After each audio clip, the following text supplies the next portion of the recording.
What is up, and welcome back to another episode of So There's That. I am your hostess, doing the mostest, Kivanshi, and we are here for the SAG Awards, guys. We are here for the SAG After Awards, and we are going to be doing something a little bit different today. So the films we're going to be reviewing are not your typical film review. So I won't be telling you what I'm rating the whole film, because we are going to be rating the outstanding performances in a stunt ensemble in a motion picture. So I'm really excited about this review because for two reasons, right? I am not like an expert in stunts at all. I'm not an expert in any of this, to be honest. Thank you for trusting me, but like, I'm not an expert.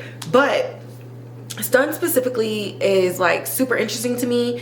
And this past summer, or last summer, when I got to do like my own stunts, like specifically me physically, I've watched other people in films that I've done like do stunts, but one of the stunts that I had to do was like me physically being in a position to where I could have been harmed if the stunt coordinator wasn't there to like walk me through the choreography of it all and stuff like that. And so like during our downtime, just having those conversations with him and really going through like the legalities of everything, stunt workers as far as like being union, non-union, studio liabilities versus like workers' comp and stuff like that, I have started to get more into it. So as y'all already know, for the different awards, I've been reviewing different films for different categories.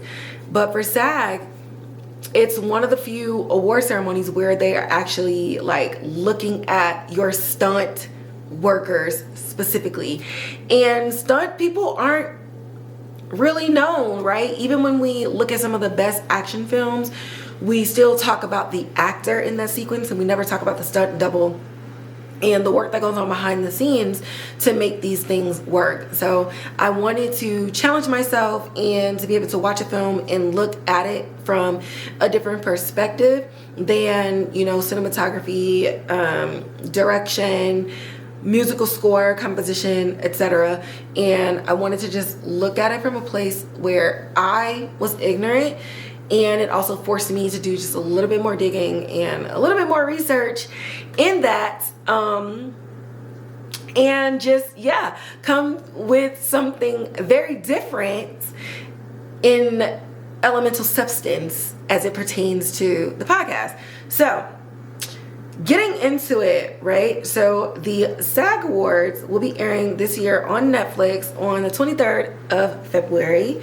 You should watch it. The SAG Awards are one of the few awards that I feel like no award show has like 100% integrity, I feel like the SAG Awards tries to move with as much integrity as possible, especially because it's peer-to-peer ratings and stuff like that. So I just enjoy it just for like the camaraderie of it all. Okay, so the nominees for Outstanding Action Performance by a Stunt Ensemble in Motion Picture is Deadpool and Wolverine, Dune Part 2, The Fall Guy, Gladiator II, and Wicked. So before we get into the aspects in which are being like voted upon for this type of category, I wanted to just kind of go into some of the things that they face in the industry as far as stunt work goes, and there's some of the stuff that the stunt workers are putting themselves through physically and psychologically just to get your favorite action film and make it like a box office hit. So stunt performers in the film industry face a number of issues, including injuries, safety concern, and lack of recognition. So some of the injuries that they are subject to are head trauma. They can have back injuries, shoulder injuries, electrical injuries, burns.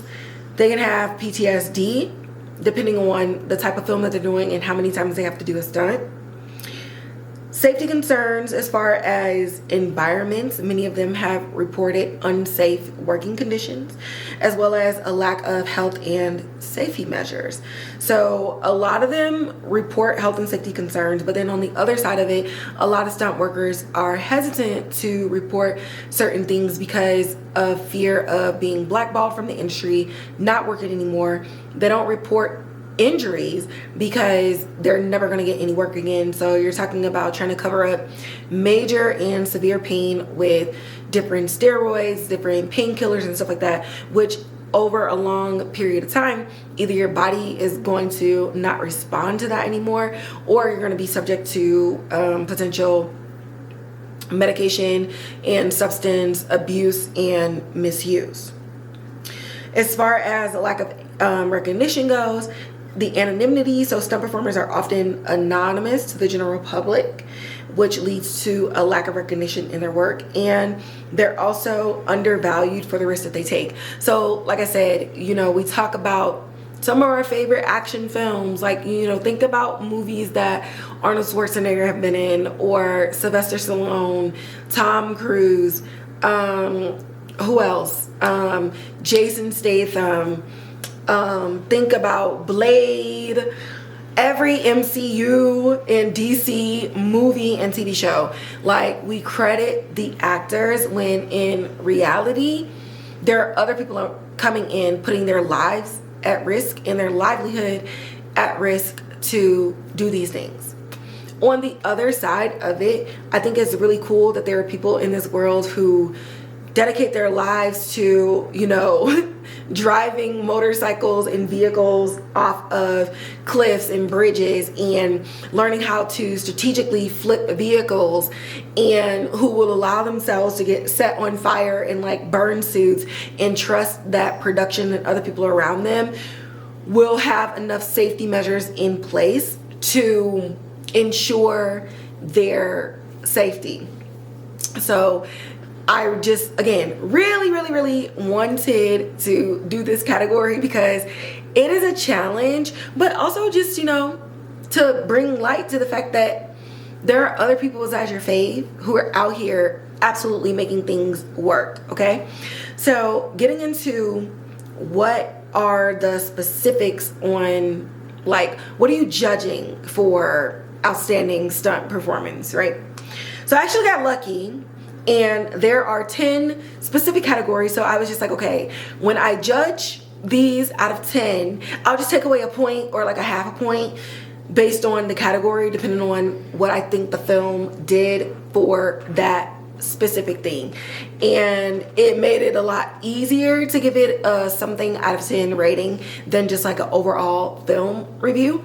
But on the other side of it, people who are like really into stunts might be like, girl, you don't know what the fuck you're talking about. So, again, I already said I don't know. This is new to me, but it's a challenge, and I will absolutely continue to research this and bring light and recognition to stunt performers. And I'm gonna make it my personal mission to learn stunt performers' names as much as I know actors and directors and producers and studios. So that's homework for me as far as like the film industry goes. Okay.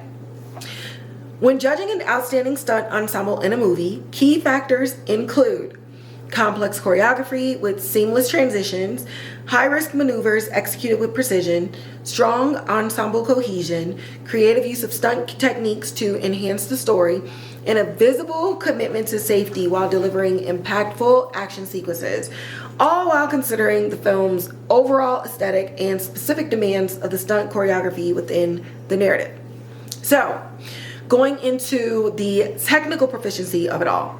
So underneath technical proficiency, you have variety of stunts. So variety of stunts consists of a diverse range of stunts, including falls, fights, car chases, explosion, high impact maneuvers, and just demonstrating the overall versatility of the entire stunt team that was hired underneath the stunt coordinator for the film. You have precision and timing, which includes clean execution of stunts with precise timing and coordinated movements between multiple performers. So basically just like there's no hesitation in what the moves are doing. And sometimes this comes with you accidentally getting hit for real in the sequence, but the director is still rolling, you're still rolling, the stunt is still rolling, and as long as we're checking in on everybody afterwards, if the shot like worked, then you don't cut and splice and do stuff like that. And then we also have risk management, so performing high risk stunts with calculated safety measures and appropriate protective gear. Then we're moving into the ensemble performance of it all for this not technical aspect, but just the ensemble performance of what we're considering for this category. Cohesion and unity, where all members of the stunt team work seamlessly together as a cohesive unit to create a unified action sequence. Individual contributions, each stunt performer showcasing their unique skills while supporting the overall performance. So this goes into, like, think about like one of my favorite action and fight sequences is Rumble in the Bronx. Now, stunt performers can be the actor themselves or stunt doubles. Overall, it's about who's in the sequence and who's creating it and how it comes off in the scene and how it contributes to the overall like theme of the film. So when I think of individual contributions, I think of Rumble in the Bronx, specifically the alley scene where Jackie Chan is getting his ass beat. And so you're looking at the skill set of each individual fighter and what they bring to the sequence to add to the difficulty and the high stakes of what's actually happening in the scene. So that was the first thing that I thought of when I read this specific subcategory underneath ensemble performance. And then lastly, under the ensemble performance, we have physicality and commitment, demonstrating a high level of physical fitness and dedication to the performance. And then we have artistic integration. So underneath artistic integration, storytelling impact. So again, how do the stunts contribute to the narrative, enhancing the emotional impact of the scene? So when I think about emotional impact, you ever watch like a fight scene? Oh, emotional impact of a scene, boom. When Iron Man, the Avengers, when I'm getting too excited for my brain, when oh my god, Thanos snapped his finger in the middle of like all these fight scenes, right? So you're getting ready to like punch. When Scarlet Witch, you know, holding off Thanos with one hand while trying to protect the stone in her man's head. Like, so when you think about like the sequence enhancing the emotional impact of the scene, does my emotion hinge on the outcome of this physicality in this performance? So that's what that means to me. Visual aesthetic, where you integrate the stunt seamlessly with the film's visual style and cinematography. So are the fights misplaced, basically? And then you have choreography, creativity. Are they innovative and visually captivating to where it aligns with the film's genre and tone? Okay, genre and tone. We'll get into that with at least 2 of these films on the list. And lastly, we have stunt coordination. So one of the support guys, what is happening? This is what happens when you watch 2 movies in a day that are over 2 hours long. Stunt coordination, leadership, and planning, where the stunt coordinator's ability to design complex sequences, manage the team, and effectively and ensure safety protocols are followed. So this required like a little bit more research into just the stunt coordinators, the lead stunt coordinators of the film. And then you also have adaptability, responding to unforeseen challenges on set and making adjustments to the choreography as needed. So with all of the main categories and their subcategories, I just read off 11 of them, but the one thing that I won't rate against any of the films is adaptability, because I wasn't on set and I wasn't really able to find like all the information on any challenges that the stunt coordinators faced on set. So taking that away allowed me to have just 10 bullets to rate them on. because I felt like it would be unfair to all of the films where I found some of the information on adaptability, but not all of them. So I didn't want to include that, but that is something that is considered for the SAG nominations for this category. So we're just going to jump right into Deadpool and Wolverine. So for this, it's going to be a little bit different. I'm going to give you the whatever out of 10, and then I'll tell you what made me take away from any points or whatever. So first we're going to start with Deadpool and Wolverine. So I gave it a 9 out of 10, and what made it a 9 for me was the emotional impact of the storytelling. So I feel like Deadpool is one of those movies, it kind of set a high bar for itself because it's such a fight heavy film, okay? And then you have Deadpool and Wolverine of it all. So a lot of it is just like, it was basically like a buddy MCU comedy, right? And so you're expecting fight sequences. But because we already know what to expect based on Deadpool 1 and Deadpool 2, you're looking for something different and something that's going to make you feel a little bit differently versus maybe like, I don't know, like the Fast and the Furious, where it's like, okay, I know what's going to happen. And when you're thinking about these categories, you want to be able to vote and consider certain things outside of nostalgia. And I felt like when it came to the storyline, the fight sequences didn't necessarily make me feel emotionally connected to the storyline. They were the same fight sequences, although complex. The emotional portion of it all, like I wasn't really emotionally invested in, like, does this fight make me hold my breath for an outcome of something else?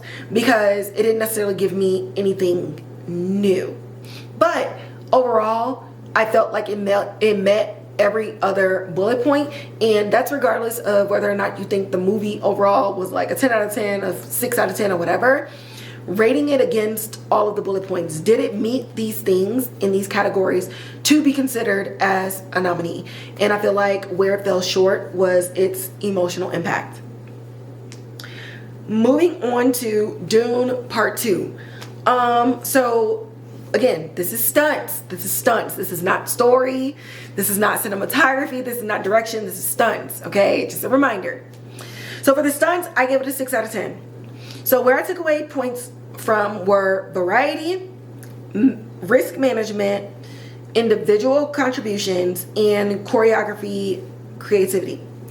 So as far as variety goes, this movie is almost 3 hours long, but the sequences in which a stunt performer would be in, it just wasn't, there was no variety.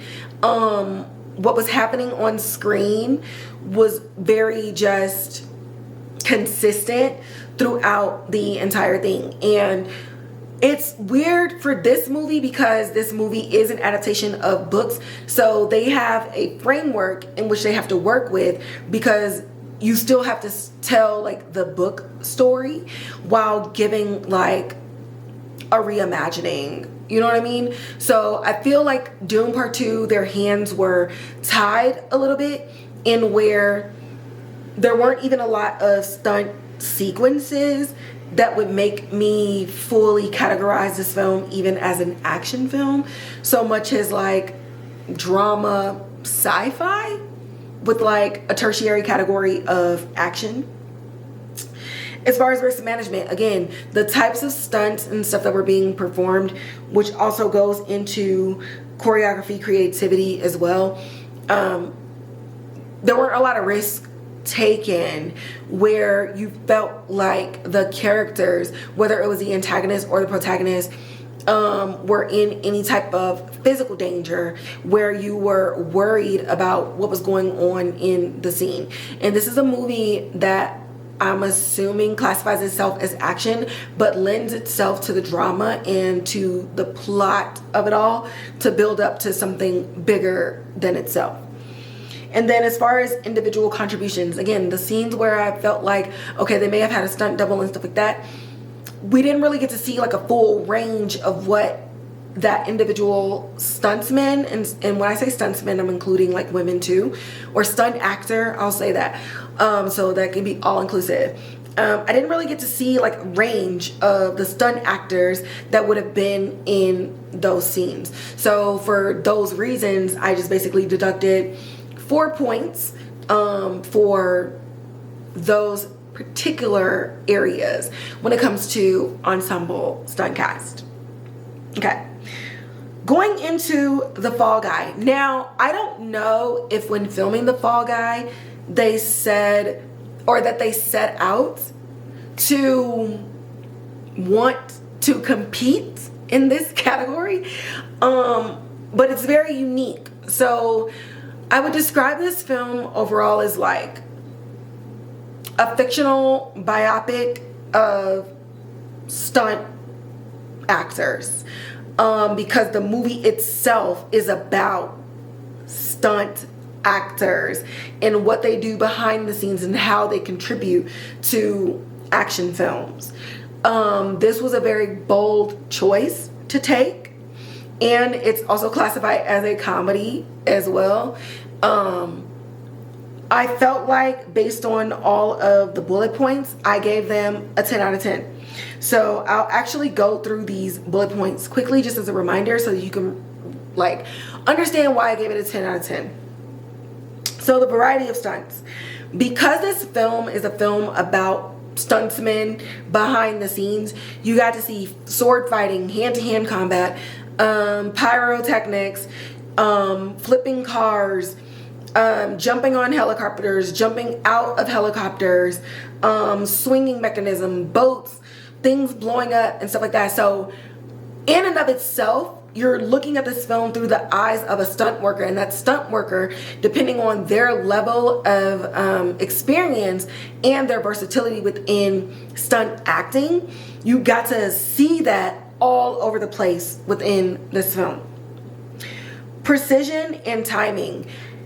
It was really cool because you get to see them on the set, but then as you see them living their lives outside of the set, and when they're in danger, still using their own stunt work with mixed martial arts, UFC fighting, karate and stuff like that. Like, a lot of your stunt workers have like fighting backgrounds. And so you get to see what they're doing on the set for the film, but then you get to see how they use those things in their real life as we're going throughout this movie. And so the whole thing was just very seamless to the storytelling. Risk management. So high risk stunts. I already said, blowing up, just everything that was happening in this film. Then also at the end of the film, especially with risk management, they actually showed like some behind the scenes footage and pictures in the closing credits where you actually got to see how the stunt coordinators for the movie weighed the risks and then put that same information in the movie. So it was just really cool to have a movie where you're seeing what they do behind the scenes, but also logically knowing that real stunt coordinators and real stunt actors are in these scenes as well. So I thought it was a really genius approach, especially for this category. Cohesion and unity, individual contributions, physicality and commitment. Again, full ensemble performance. The movie itself is about stunt actors and how they work together to bring a film together. So already in the ensemble cohesion category, like, it's 10 out of 10 just for how they told the story in and of itself. Storytelling impact, visual aesthetic, choreography, and creativity. Because the movie is about stunt workers, the stunts themselves are like the forefront of the storytelling impact. And the fact that they were able to integrate a love story and something that was very daring and compelling into action sequences is really smart. I don't know that I've seen it like this. I haven't seen a movie tell on itself in this way since A Nightmare on Elm Street, when they brought the original actress back onto a talk show, and then Robert Englund came on as himself but dressed as Freddy Krueger, and they were playing themselves with their real names. but referencing the very first Nightmare on Elm Street where they were playing the actors. So to see that in this type of movie, I thought was really creative. And then going into stunt coordination, so we're talking about leadership and planning, the ability to design complex sequences and manage the team. So again, showing that behind the scene footage, and while also seeing in the movie the type of sequences that were happening and the type of stunts that they were performing, and telling the story where it's going from this stunt worker is on set versus this stunt worker is in real life and experiencing a real unsupervised pain. I thought that the stunt coordinator that was on the movie for this really helmed the leadership and the planning to really pull this off as a film. So I gave The Fall Guy a 10 out of 10. Going into Gladiator II. So I gave this one an 8 out of 10. And where I took away points were from choreography, creativity, and the variety of stunts. Now, this is another film too, because it's a period piece and because there's specific like fighting styles that you want to kind of be true to, as far as like Roman Catholicism, Gladiator, Colosseum, and stuff like that. It does take a hit in the variety of stunts because they weren't, you know, cartwheeling off the side ropes or whatever. Like, it wasn't WWE or WWF or ECW per se, you know what I mean? It's very hand-to-hand combat. It's very mace, sword, shield, and stuff like that. But the action itself and the way that it lent itself to the storyline, while also connecting the story of the son who didn't know who his dad was based off Gladiator 1, and using the fight sequences and his memories while not fully connecting all of the dots, his memories and the way that he fights being directly connected to the fight sequences of the Gladiator that we know with Russell Crowe. So a lot of the fight sequences did lend itself to story. I think just because it's a period piece, it was kind of locked into the variety of things that they could do. But don't get me wrong, because the water sequence where they were on like that little horse carriage thing and the mom was strapped to the contraption, and the fight scenes that they did have, I felt like they did up the ante for that. But we were a bit locked in, and that also goes into the creativity of it all. We got creative in a lot of ways, but this type of movie still boiled down to that knife up close, that death where you feel that person's life leave because you're having such an intimate experience with what they have. So you're not getting the flips and the twists and the explosions and the this, that, and the third like you would get in a Deadpool, like you got in a Fall Guy. But for it to be a period piece, I felt like they did a really good job at bringing some modernality to the situation, especially in the scene with Paul Mescal and Denzel Washington's fight scene at the end. I felt like they did a good job by not falling into like old tropes too much, and that's why I gave it an 8 out of 10.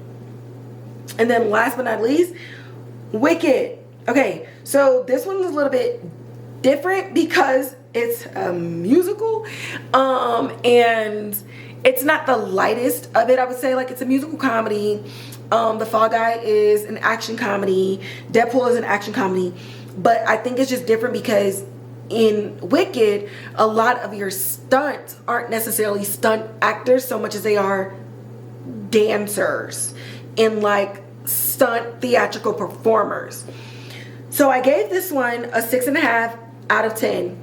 So where I took away points, so it got a 6.5. First and foremost, Ariana Grande and Cynthia Erivo performed their own stunts. Jonathan Bailey performed his own stunts, including the dancers.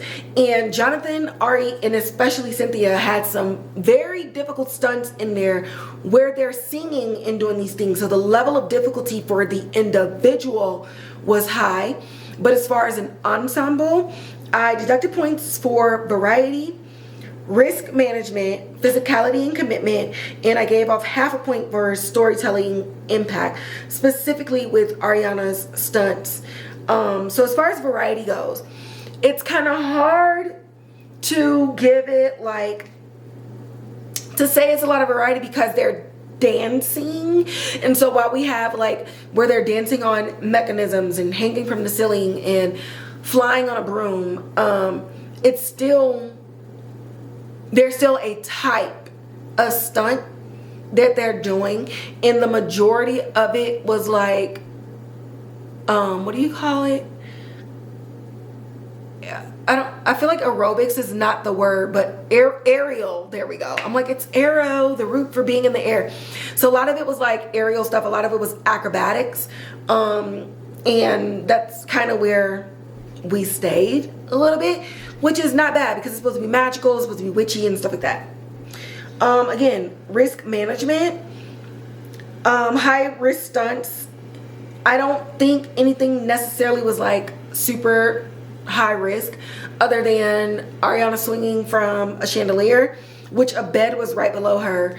The biggest high risk thing that we saw was Cynthia Erivo, not only just flying around at the rate in which she did, but even vocally and being able to physically be involved in the stunt while her body is getting whipped from like one place to another, flipping upside down and stuff like that. Again, physicality and commitment. This doesn't necessarily speak to Cynthia or Ariana necessarily, so much as it does to the ensemble cast in and of itself. There weren't a lot of things that showed the range from everybody else in this, as well as, let me go back into it. So yeah, there was definitely like dedication to the performance, but talking about like high level of physical fitness, I think even an amateur dancer could have done a lot of those scenes, and then maybe like other people who are dancers and stunt actors doing the other stuff. But as far as like a real dedication, I think the biggest dedication came from your star actors, the people that were, you know, number 1 through 5 on the call sheet. But again, that speaks to like the variety of it all as well. And then as far as Ariana goes, as far as like the storytelling impact, Cynthia's storytelling impact, especially with what she was doing physically with her stunts, is about like fighting oppression and about rising above things. And so you have her physically, especially at the end with Defying Gravity, you have her physically setting herself free mentally and emotionally and spiritually as well, and being in the sky and letting everybody know like who she is. But then when you think about like Ariana's stunts and stuff and the storytelling of it all, Ariana's comedic timing was so good that we kind of could have done without her stunts specifically. It didn't enhance the storyline at all because she already came from privilege and she was already like high and perched on like society's idea of what it's like to be popular and what it's like to be in the in crowd. So a lot of stuff that she did physically, if she didn't do it, she still would have been funny and it still would have contributed to the overall story.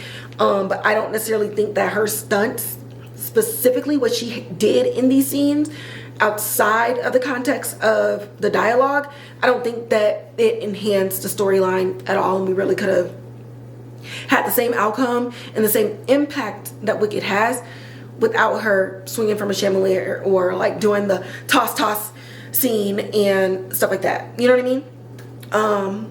So there's that. The SAG nominees for Outstanding Performance in Ensemble, Stunt Ensemble in a Motion Picture.